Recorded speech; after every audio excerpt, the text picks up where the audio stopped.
உங்களுக்கு உரிமை இருக்கிற சொத்தை வேறொரு நபர் பத்திரப்பதிவு செய்ய முயற்சிக்கிறார் அப்படின்னா என்ன செய்யலாம்? முதல்ல அந்த சொத்து அமைஞ்சிருக்கிற எல்லைக்குட்பட்ட சப் ரெஜிஸ்ட்ரார் ஆபீஸ் சார் பதிவாளர் அலுவலகத்துல ஒரு தடைமனுவை தாக்கல் செஞ்சு அந்த சொத்துல எந்தவித பத்திரப்பதிவும் செய்யக்கூடாது அப்படின்னு நிறுத்தி வைக்கலாம்.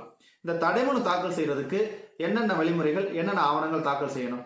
பதிவுத்துறை தலைவர் சார்பா 2018 ஒரு சுற்றறிக்கை அனுப்பியிருக்கிறாங்க. அதுல ஒரு தடைமனு என்னென்ன ஆவணங்களோட தாக்கல் செய்யணும், எப்படி அதை பரிசீலனை செய்யணும் விளக்கமா குறிப்பிட்டிருக்காங்க.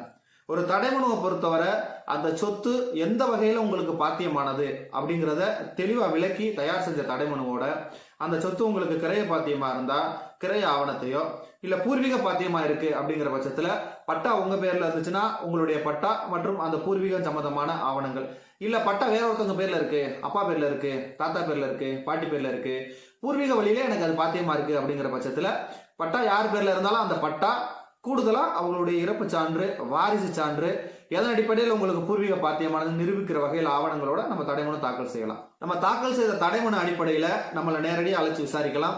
நம்ம யாருக்கு எதிராக தடைமனு தாக்கல் செஞ்சிருக்கிறோமோ அவங்களே நேரடியாக அழைச்சு விசாரிக்கலாம்.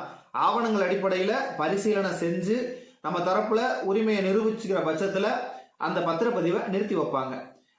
நம்மளுடைய உரிமையை நிரூபிக்கிறதுக்கு உண்டான ஆவணங்களை தாக்கல் செய்யாம வெறும் தடைமனுவை மட்டும் நம்ம தாக்கல் செஞ்சோம்னா நம்மளுடைய தடைமனு நிராகரிக்கப்பட்டு பத்திரப்பதிவு செய்யலாம். இந்த தடைமனுவை பொறுத்தவரை அது எதிர்த்தரப்பினரை ஒரு பழிவாங்கும் நடவடிக்கையா நம்ம செஞ்சிடக்கூடாது. அதுல எந்தவித ஆவணமும் இல்லாம வீண் பிரச்சனைகள் உருவாக்குறதுக்காக மட்டும் தடைமனுவை தாக்கல் செய்யக்கூடாது அப்படிங்கிறத கண்டிப்பா பதிவுத்துறை தரப்புல சொல்லப்படுது. ஒரு சொத்து உங்களுக்கு பூர்வீகமா நேரடி பாத்தியமும் கிடையாது, இன்னும் அந்த சொத்தை கிரயமா வாங்கி உங்களுக்கு அது பாத்தியமும் இல்லாம இருக்கு. ஆனா அந்த சொத்தோட உரிமையாளர் இவ்வளவு தொகைக்கு அந்த சொத்தை உங்களுக்கு விற்கிறேன் அப்படின்னு சொல்லி ஒரு கிரைய உடன்படிக்கையை நமக்கு ஏற்படுத்தி கொடுத்திருக்கிறாரு அப்படிங்கிற பட்சத்துல அந்த கிரைய உடன்படிக்கை பதிவு செய்யப்பட்ட கிரைய உடன்படிக்கையா இருந்தா மட்டும்தான் நம்ம தடைமனு தாக்கல் செய்ய முடியும். ஒரு பதிவு செய்யப்படாத கிரைய உடன்படிக்கையா இருக்கிற பட்சத்துல நம்மளால தடைமனு தாக்கல் செஞ்சு அந்த பத்திரப்பதிவை நிறுத்த முடியாது. மேலும் சட்டம் சம்பந்தமான கேள்விகள், சந்தேகங்களுக்கு MP Law Star சேனலை தொடர்ந்து பார்ப்போம்.